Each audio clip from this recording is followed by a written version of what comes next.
Assalamualaikum warahmatullahi wabarakatuh. Sahabat Datin, sahabat Pantarle yang saya cintai.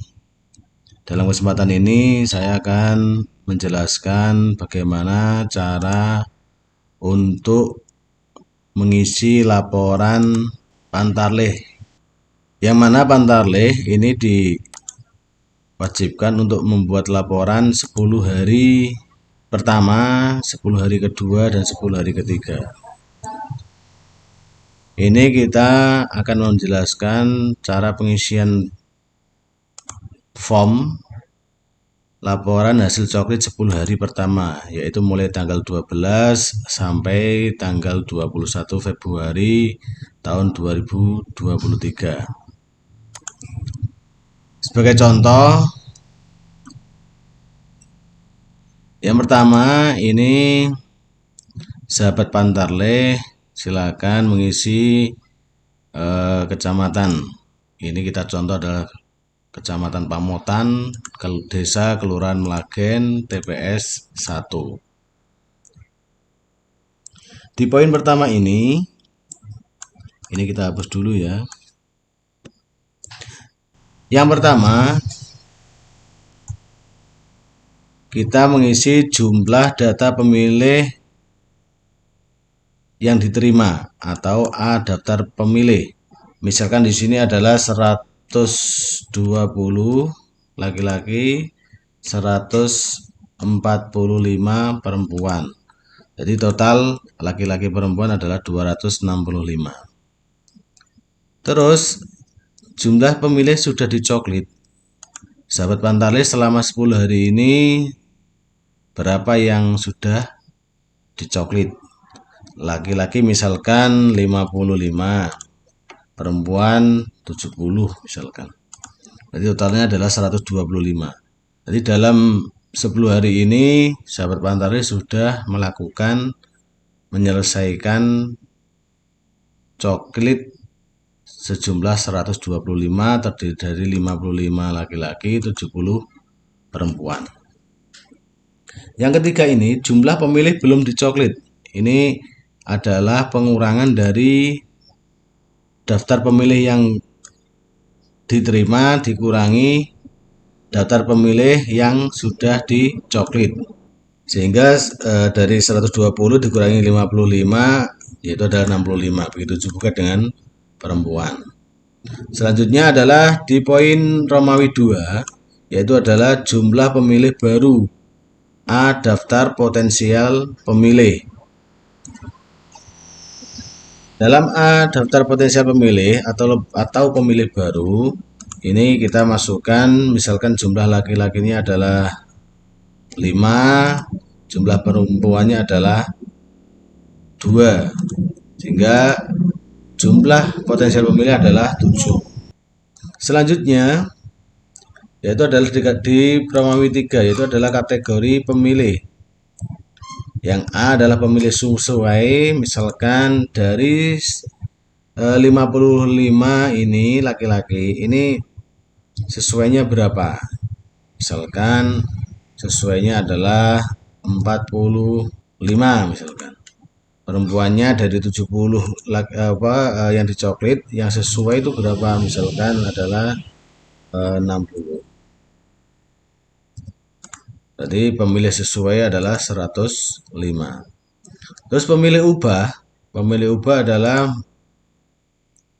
misalkan ada 2 untuk laki-laki, 4 untuk perempuan. Terus ada poin C, yaitu adalah pemilih yang tidak memenuhi syarat atau TMS.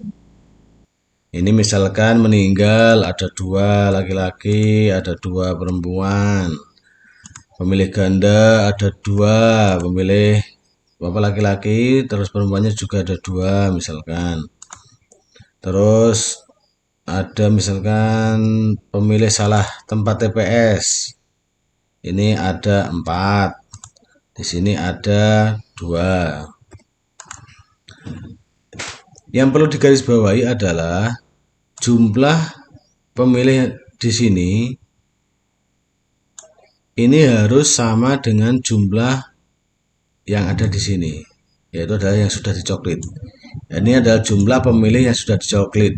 Di sini juga jumlah pemilih sudah dicoklit. Ini 55 harus sama di sini, 70 juga harus sama di sini. Totalnya adalah 125, yang berwarna kuning ini harus sama. Selanjutnya kita masuk di poin 4, yaitu adalah jumlah data pemilih disabilitas. Jumlah data pemilih disabilitas ini yaitu adalah terdiri dari ini, dari jumlah pemilih sudah dicoklit. Misalkan ada satu disabilitas fisik, laki-laki, perempuannya ada satu. Misalkan mental satu, sensorik bicara satu, sensorik krungu satu. Ini jumlah disabilitas ini tidak mempengaruhi jumlah yang ada yang sudah dicoklit ini, ya. Karena jumlah disabilitas ini termasuk jumlah dari pemilih yang sudah dicoklit. Selanjutnya, jumlah stiker yang diterima atau model stiker coklit. Stiker yang diterima total ini adalah sama dengan jumlah data pemilih yang diterima, yaitu adalah 265. Ini kita isi 265. Terus jumlah stiker yang digunakan ini misalkan 50. Berarti stiker yang kita terima 265 ini dikurangi 50, yaitu adalah total sisanya adalah 215. Selanjutnya jumlah KK di poin 6 ini, jumlah KK hasil coklit ini juga harus sama dengan jumlah stiker yang digunakan. Jumlah KK hasil coklit ini sama dengan jumlah stiker yang digunakan. Kalau di stiker ini 50, berarti di jumlah KK ini juga 50. Begitupun juga dengan jumlah lembar bukti pemilih terdaftar atau model A tanda bukti terdaftar yang dibagikan. Ini juga sama dengan jumlah KK hasil coklit karena ini adalah berbasis KK. Selanjutnya yang terakhir yaitu adalah di poin 7. Ini adalah jumlah pemilih KTPL, pemilih sudah dicoklit dan pemilih baru. Di kolom ini, di kolom 7 ini harus kita perhatikan. Ini jumlah nantinya, kalau ini di total antara jumlah pemilih KTPL dan jumlah pemilih belum ber-KTPL, ini harus sama dengan jumlah dari pemilih yang sudah dicoklit ditambah pemilih baru. Jadi harus sama dengan ini. Jumlah pemilih KTPL ini kita isi misalkan adalah 50 untuk L-nya, B-nya adalah 65. Untuk jumlah pemilih belum ber-KTPL ini kita isi 10 untuk laki-laki, untuk perempuannya 7.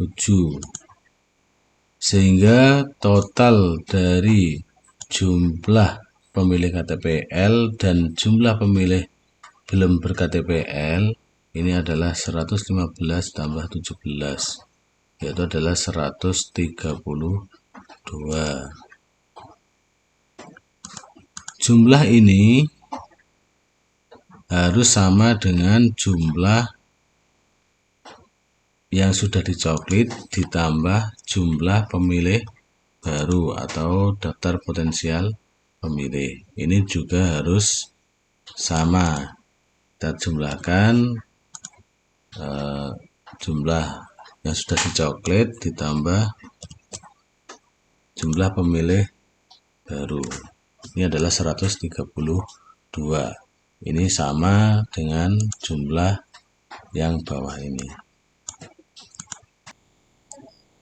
Baik, itu penjelasan cara mengisi laporan hasil coklit Pantarlih 10 hari pertama, yaitu tanggal 12 Februari sampai 21 Februari tahun 2023. Terima kasih. Assalamualaikum warahmatullahi wabarakatuh.